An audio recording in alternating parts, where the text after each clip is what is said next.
What's up, Internet World? Adam Shea here. Today we're going to be taking a look at that lick that I just played, kind of a neoclassical-ish alternate picking lick, more specifically an alternate picking lick that focuses on our outside picking. That hasn't been my strong suit, as I am naturally an inside picker more so, but I wrote this riff/lick to really make myself work at getting better, and I've really come to enjoy it, so I thought I'd share. But yeah, let's break this thing down really quick. Alright, so we'll take an in-depth look at that pattern.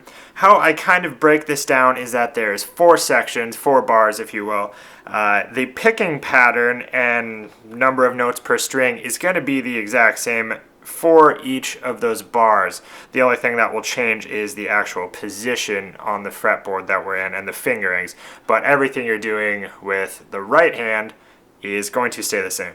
So I'll break it down nice and slow on the first pattern, starting right here on the 14th fret of the high E. So it's going to start off with a 6-note pattern, kind of the typical neoclassical pattern, if you will. So this will be 14, 10, 12, 14, 12, 10. So slower, it's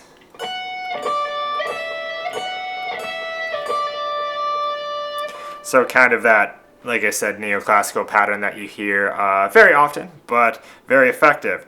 From there, we're going to hop down to the G string. This is going to be a 5-note pattern. So we're going to go 14, 12, 11, 12, 14. Right after that, we're going to hop up to the B string, and this is going to be one single note on the 12th fret,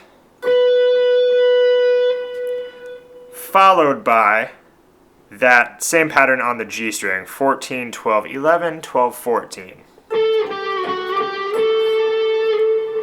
After that, we are going to hop over the B string back up to the high E. We're going to start with a single note on the 10th fret.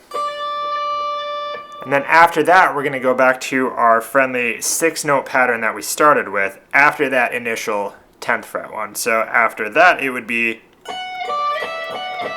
that 14, 10, 12, 14, 12, 10. So altogether, what this kind of picking sequence looks like is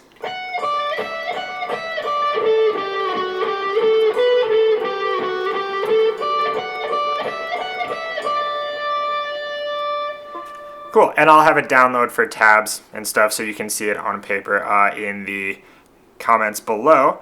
But we're going to move on down to the next position. So like I mentioned earlier, the picking pattern and that whole sequence is going to stay the same for each part of this lick. So here we'll just move down a position. We are going to start with our pinky on the 12th fret. So we're going to do our 6-note pattern, 12, 9, 10, 12, 10, 9. Then we're going to do 12, 11, 9, 11, 12 for the 5-note pattern on the G, followed by a lone 10th fret on the B string, followed by that same 5-note pattern. Hop up to our high E on the 9th fret, and then 6-note pattern. That is phrase 2. Next one, we're going to move down. So this one will be, again, all the same sequences.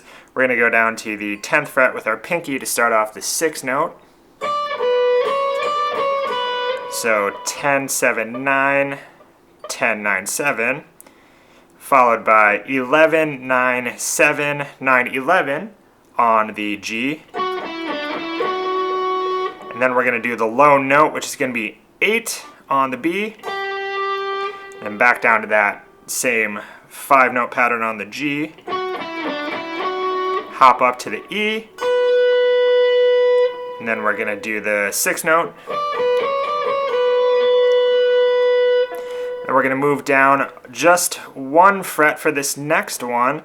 This one is kind of the easiest part of it, as the fingering changes, or excuse me, stays the same on both strings, or the E and the G, I should say. So it's going to be 6-note pattern, 9 on the high E, 967, 976. We're going to do that exact same fingering down on the G, so it's going to be, 976, 79. Lone 7th fret on the B, then back to the 5-string version, hop back up to the high E string with the 6, and then our 6-note pattern. And then how I end it is just going to be a whole note on the 7th fret of the high E string, which would be our B. So all together at a slow pace, it sounds like.